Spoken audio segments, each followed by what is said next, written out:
Hello everyone, welcome to Bidas Diary. সবাই কেমন আছেন? আশা করি সবাই ভালো আছেন। আলহামদুলিল্লাহ, আমিও ভালো আছি। যারা আমার ভিডিও প্রথম দেখছেন, প্লিজ একটা ফলো দিয়ে যাবেন, আর ভালো লাগলে অবশ্যই লাইক কমেন্ট করতে ভুলবেন না। সকালে উঠেই ফ্রেশ হয়ে নিয়েছি, তারপর একটু ক্রিম মেখে নিয়েছি। এখানে আমি নিভিয়া ক্রিম আর আমার সানস্ক্রিমটা দিয়ে দিলাম। এই সানস্ক্রিমটা দেওয়ার পর থেকে আমার মুখের সব দাগগুলা চলে যাচ্ছে আস্তে আস্তে। আপনারাও ট্রাই করতে পারেন। সকালে উঠে ফ্রেশ হয়ে গেলে মনটা খুবই ভালো হয়ে যায়। কার কার এমন মনে হয় অবশ্যই কমেন্ট করে জানাবেন। তো ফ্রেশ হওয়া শেষে এখন আমি চলে গেলাম রান্নাঘরে। গিয়ে আমি আমার চার পানিটা বসিয়ে দিয়েছি। তারপর এখানে আমি চা পাতিটা দিয়ে দিব, কারণ চা তো খাবো, তাই জন্য চা পাতিটা দরকার। আপনাদের সকাল কিভাবে কাটে? আমার মতো কি কাটে না অন্যরকম কাটে? অবশ্যই কমেন্ট করে জানাবেন। আমি তো আপনাদের সাথে প্রতিদিনই আমার ডেইলি ব্লগ শেয়ার করে থাকি, তো আপনারা তো জানেনই আমার কেমন কাটে। আপনারা কিন্তু অবশ্যই জানাবেন আপনাদের সকালগুলো কেমন কাটে। আমার তো এখন চা দিয়েই সকাল শুরু হয়, কারণ অন্য কোনো নাস্তা এখন বানাতে আর ইচ্ছা করে না। সিম্পল ভাবে এই চা দিয়েই সকালটা পার করে দেই। আমি তো একদমই আগে চা খেতে চাইতাম না, কিন্তু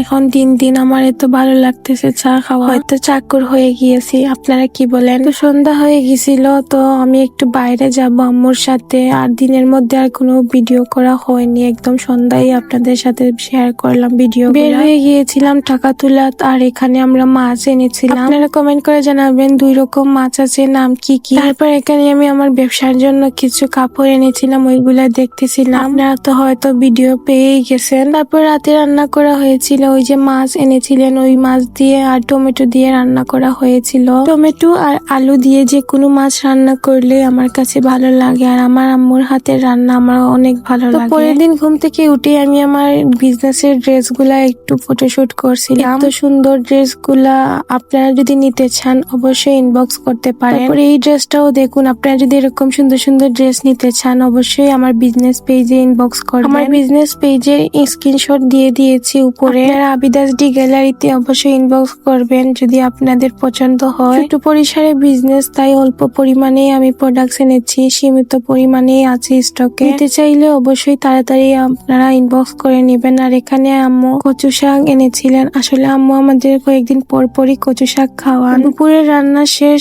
তো আজকের ব্লগটা এই পর্যন্ত। আল্লাহ হাফেজ।